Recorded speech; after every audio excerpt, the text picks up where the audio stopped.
नमस्कार मित्रांनो, जय महाराष्ट्र, नर्मदे हर.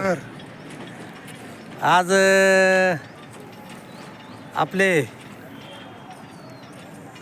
तीर्थयात्रा उज्जैन या ठिकाणी आहे आणि उज्जैनच्या महाकालचं दर्शन होऊन महाकाल कॅरिडॉरचं दर्शन करून भोजन प्रसादी करून आपण आता शिप्रा नदीच्या किनारी आलेलो आहे. आणि हे बघू शकता तुम्ही, शिप्रा नदीचा हा घाट आहे. इथं महाकुंभमेळा भरतो आणि अशा प्रकारे आमचं आता देवदर्शन चाललेलं आहे. आमचे सोयरे दादा फटांगडे आमच्या सोबतीला आहे, मला घ्यायला आलेले ते, पण ते काय घरी घेऊन जाईना अजून. आता ते म्हणे उज्जैन फिरायचं.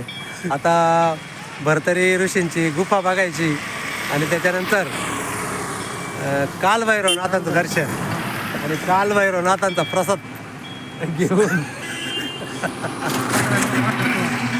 आणि सर्वांना हे तीर्थ स्थळाचे दर्शन घडवतोय. नर्मदे हर. जय हिंद, जय महाराष्ट्र.